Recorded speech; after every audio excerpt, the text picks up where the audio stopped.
بسم اللہ الرحمن الرحیم۔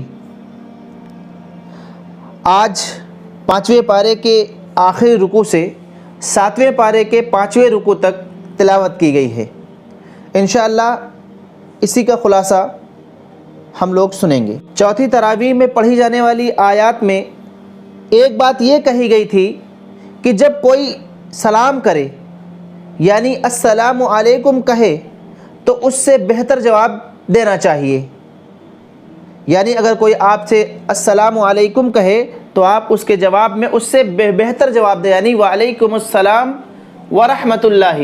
اگر کوئی ورحمۃ اللہ کی زیادتی کرے تو آپ اس کو ورحمۃ اللہ وبرکاتہ کی زیادتی کے ساتھ جواب دے سکتے ہیں، یا کم از کم اتنا ہی اس کو لوٹا دینا چاہیے۔ یہ اتنا اہم معاملہ ہے کہ اگر کوئی سلام کا جواب سلام سے نہ دے تو گویا اس نے اس کا سلام بھی قبول نہیں کیا۔ اس بات کی اگر اجازت دے دی جائے تو معاشرے میں ایک دوسرے سے نفرتیں بڑھیں گی، انتشار ہوگا اور شیرازہ بکھر جائے گا۔ اس تراویح میں اس گناہ سے معاشرے کو محفوظ رکھنے کے لیے چھٹے پارے لا یحب اللہ کو ان الفاظ سے شروع کیا گیا ہے کہ اللہ سب کچھ سننے والا اور جاننے والا ہے۔ مظلوم ہونے کی صورت میں اگرچہ برائی سے اس کا ذکر کرنے کی اجازت دے دی گئی ہے، لیکن اگر تم ظاہر اور باطن میں بھلائی ہی کیے جاؤ یا کم از کم برائی سے درگزر کرو تو اللہ تبارک و تعالیٰ کی صفت بھی یہی ہے کہ وہ بڑا معاف کرنے والا اور رحم کرنے والا ہے، حالانکہ سزا دینے کی پوری قدرت رکھتا ہے۔ گویا بتایا گیا کہ عفو و درگزر کی عادت ڈالو۔ جس اللہ سے تم قریب ہونا چاہتے ہو اس کی شان یہ ہے کہ وہ نہایت حلیم اور بردبار ہے، سخت سے سخت مجرموں کو بھی رزق دیتا ہے اور بڑے سے بڑے قصور کو بھی معاف کرتا چلا جاتا ہے، لہٰذا اس سے قریب ہونے کے لیے تم بھی عالی حوصلہ اور وسیع نظر بنو۔ پھر بتایا گیا کہ جس طرح کھلم کھلا انکار کفر ہے اسی طرح سے اپنی شرائط پر ایمان لانا بھی کفر ہے، یعنی ہم ایمان لاتے ہیں فلاں رسول کو مانیں گے اور فلاں کو نہیں مانیں گے، اور اسلام اور کفر کے بیچ میں راستہ نکالنے کی کوشش کریں گے، یہ سب ہی کفر کے دائرے میں آتے ہیں۔ یہود کی تاریخ دہرائی کہ وہ کس طرح گناہ پر گناہ کرتے چلے گئے، مگر ہم نے پھر بھی ان کے ساتھ معافی کا سلوک کیا۔ ایسے لوگوں سے اب بھلائی کی امید نہیں رکھنی چاہیے۔ پھر خاص طور پر عیسائیوں کو تنبیہ فرمائی کہ اللہ نے قرآن کی شکل میں جو نور مبین خلق کی رہنمائی کے لیے اتارا ہے اس کی قدر کرو اور گمراہی چھوڑ کر ہدایت کی طرف آ جاؤ، سیدھے راستے کی پیروی کرو اور قرآن کی تعلیمات پر عمل پیرا ہو جاؤ۔ اور عیسائیوں سے کہا کہ اپنے دین میں غلو نہ کرو۔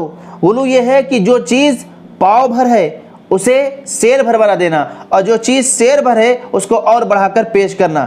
دین میں جو چیز مستحب ہے اسے فرض اور واجب کا درجہ دے دیا جائے، اور جو شخص مجتہد ہے اسے امام معصوم بنا دیا جائے، اور جسے اللہ تبارک و تعالیٰ نے رسول اور نبی بنایا ہے اسے الہی صفات میں شریک قرار دے دیا جائے، اور تعظیم سے بڑھ کر اس کی عبادت کرنی شروع کر دی جائے۔ یہ لوگ اس غلو کو دین کی خدمت اور بزرگوں سے عقیدت سمجھتے ہیں، حالانکہ اللہ کے نزدیک یہ جرم ہے، یہ جرم ہے اور یہ جرم ہے۔ عیسائیوں کی مثال اللہ تعالیٰ نے دی کہ انہوں نے مسیح ابن مریم کو اللہ کے رسول سے آگے بڑھا کر اللہ کا بیٹا بنا دیا۔ مسلمانوں کو بھی غلو سے بچنا چاہیے۔ آگے کی سورہ مائدہ ہے۔ سورہ مائدہ میں اللہ تبارک و تعالیٰ نے ذکر کیا ہے کہ اس نے آخری امت کی حیثیت سے مسلمان سے اپنی آخری اور کامل شریعت پر پوری پابندی کے ساتھ قائم رہنے اور اس کو قائم کرنے کا عہد لیا ہے۔ یہی عہد پہلے اہل کتاب سے لیا گیا تھا مگر وہ اس کے اہل ثابت نہیں ہوئے۔ اب مسلمانوں سے عہد لیا جا رہا ہے کہ تم پچھلی امتوں کی طرح اللہ کی شریعت کے مقابلے میں خائن اور غدار نہ بن جانا، بلکہ پوری وفاداری کے ساتھ، پوری ایمانداری کے ساتھ اور پوری یکسوئی کے ساتھ اس کے عہد کو نبھانا، اس پر خود بھی قائم رہنا اور دوسروں کو بھی قائم رکھنے کی کوشش کرنا، اس راہ میں پوری عزیمت اور پامردی کے ساتھ تمام آزمائشوں اور خطرات کا مقابلہ کرنا۔ سب سے پہلے اللہ تبارک و تعالیٰ سے باندھے ہوئے عہد کی پابندی کی تاکید کی، پھر حرام مہینوں میں تمام دینی شعار کے احترام کا حکم دیا اور فرمایا ہے کہ ہر نیکی اور تقوی کے کام میں ایک دوسرے کی مدد کرو اور گناہ اور زیادتی کے کاموں میں ہرگز کسی کی مدد نہ کرو۔ کھانے کی جو چیزیں حرام ہیں انہیں گنایا اور بتایا کہ دوسروں کے کہنے کی کوئی پرواہ نہ کرنا، اللہ کے کیے ہوئے حرام اور حلال کی پرواہ کرو۔ حرام کردہ اشیاء کی تفصیل بیان کی گئی۔ حلال جانور جو بغیر ذبح کیے مر گیا، چاہے جانور حلال ہو لیکن وہ بغیر ذبح کیے اگر مر گیا ہے تو شریعت نے اسے حرام قرار دیا ہے۔ خون جو بہتا ہوا ہو اسے پینا کھانا جائز نہیں ہے۔ سور کا گوشت بلکہ اس کی ہر چیز حرام ہے۔ وہ جانور جو خدا کے سوا کسی اور کے نام پر ذبح کیا گیا ہو یا جس کو ذبح کرنے سے پہلے یہ نیت کی گئی ہو کہ یہ فلاں بزرگ یا فلاں دیوی دیوتا کی نظر ہے۔ حقیقت یہ ہے کہ جانور ہو یا گلہ یا کوئی اور کھانے کی چیز، دراصل اس کا مالک صرف اور صرف اللہ سبحانہ وتعالیٰ ہے اور اللہ ہی نے وہ چیز ہم کو عطا کی ہے، لہٰذا اعتراف نعمت یا صدقہ یا نظر دینا یا نظر و نیاز کے طور پر اگر کسی کا نام ان چیزوں پر لیا جا سکتا ہے تو وہ صرف اللہ کی پاک ذات ہے جس کا نام لیا جائے۔ اس کے سوا کسی دوسرے کا نام لینا یہ معنی رکھتا ہے کہ ہم خدا کے بجائے یا خدا کے ساتھ اس کی بالاتری بھی تسلیم کر رہے ہیں اور اس کو بھی اپنا غمخوار سمجھتے ہیں۔ وہ جانور بھی حرام ہے جو مختلف اسباب کی بنا پر مر گیا ہو، جیسے گلا گھونٹ کر یا چوٹ کھا کر یا بلندی سے گر کر یا ٹکرا کر مر گیا یا کسی درندے نے اسے پھاڑا ہو، البتہ جسے ہم زندہ پا کر اللہ کے نام سے ذبح کر دیں وہ جانور حلال ہے۔ وہ جانور بھی حرام ہے جو کسی آستانے پر ذبح کیا گیا ہو، اس سے مراد وہ سب مقامات ہیں جن کو غیر اللہ کی نظر و نیاز چڑھانے کے لیے لوگوں نے مخصوص کر رکھا ہو، خواہ وہاں پر کوئی پتھر یا لکڑی کی کوئی مورت ہو یا نہ ہو۔ ان تفصیلات کے بعد فرمایا کہ اب یہ دین تمہارے لیے مکمل کر دیا گیا اور اللہ نے شریعت کی نعمت تم پر تمام کر دی، بس اللہ ہی کی پیروی کرو۔ الیوم اکملت لکم دینکم واتممت علیکم نعمتی ورضیت لکم الاسلام دینا۔ تربیت کیے ہوئے شکاری جانوروں کے ذریعے شکار، اہل کتاب کے کھانے اور ان کی عورتوں سے نکاح کے بارے میں احکام بتائے، ساتھ ہی ایک قید بھی لگا دی کہ اس اجازت سے فائدہ اٹھانے والے کو اپنے ایمان اور اخلاق کی طرف سے ہوشیار رہنا چاہیے، کہیں ایسا نہ ہو کہ کتابیہ عورت ایمان اور اس کے کسی تقاضے پر ڈاکہ ڈال لے۔ نماز کے لیے وضو کا حکم اور مجبوری کی حالت میں تیمم کی اجازت دی ہے۔ بنی اسرائیل سے عہد کا ذکر کیا کہ جب انہوں نے شریعت کی پابندی سے انحراف کیا تو اللہ سبحانہ وتعالیٰ نے ان پر لعنت کی۔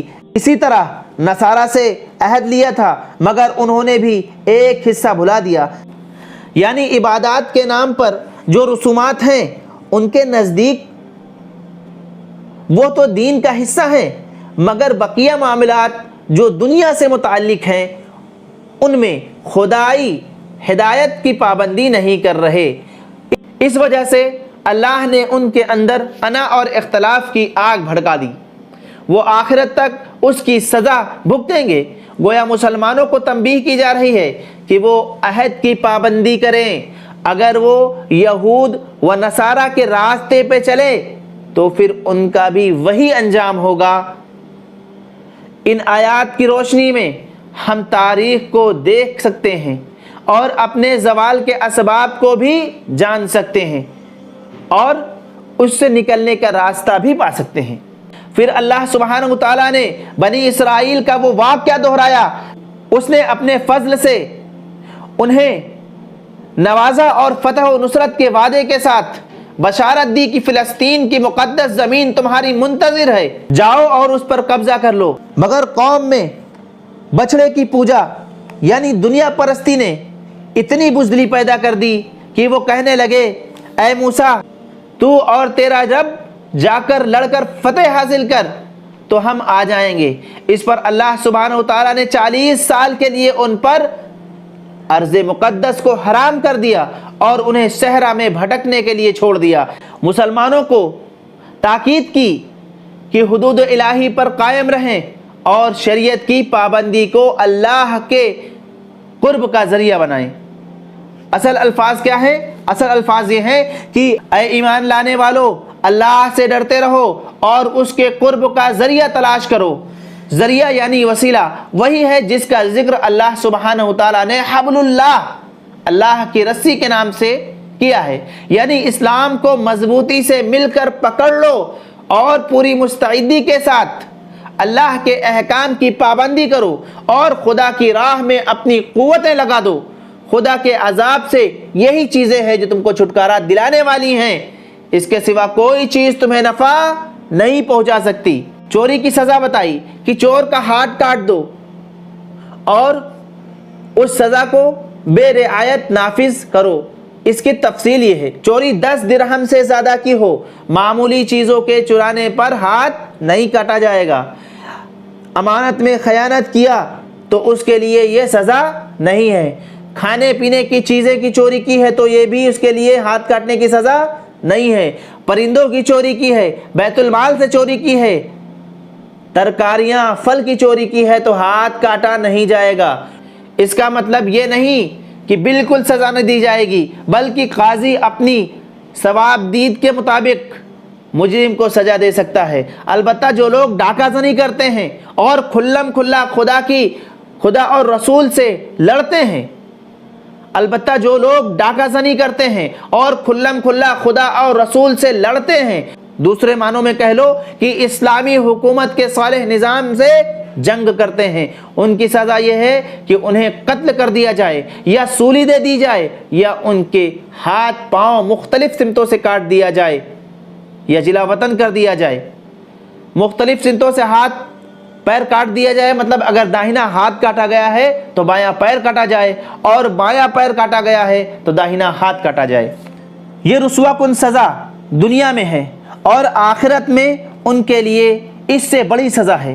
البتہ پکڑے جانے سے پہلے وہ توبہ کر لیں تو وہ سزا سے بچ سکتے ہیں۔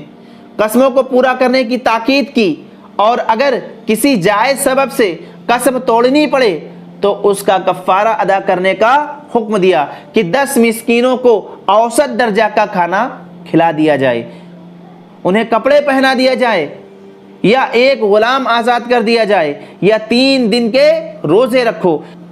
پھر بتایا کہ شراب، جوا اور خدا کے سوا کسی چیز کو عبادت کے لیے گڑھنا یہ سب شیطانی کام ہیں، تاکہ شیطان ان چیزوں کے ذریعے مسلمانوں کے درمیان عداوت اور بغض ڈال دے اور تمہیں خدا کی یاد سے اور نماز سے روک دے۔ نبی کریم صلی اللہ علیہ وسلم کو ہدایت کی کہ آپ بالکل نڈر ہو کر اہل کتاب سے کہہ دیں کہ اگر تم توریت، انجیل اور قرآن کو قائم نہ کرو تو پھر اللہ کے ہاں تمہاری کوئی حیثیت نہیں، خدا سے صرف ان کو نسبت حاصل ہوگی جو ایمان اور عمل صالح سے نسبت قائم کریں گے۔ نصارہ کے کفر کو بیان کیا کہ انہوں نے عیسیٰ علیہ السلام کی تعلیمات کے بالکل خلاف حلول یعنی خدا کے حضرت عیسیٰ علیہ السلام اور حضرت مریم علیہ السلام میں اتر آنے اور اس طرح 3 خداؤں کے عقیدے گھڑ لیے۔ اس کے بعد حضرت عیسیٰ علیہ السلام اور حضرت مریم علیہ السلام کا اصل مرتبہ ظاہر کیا۔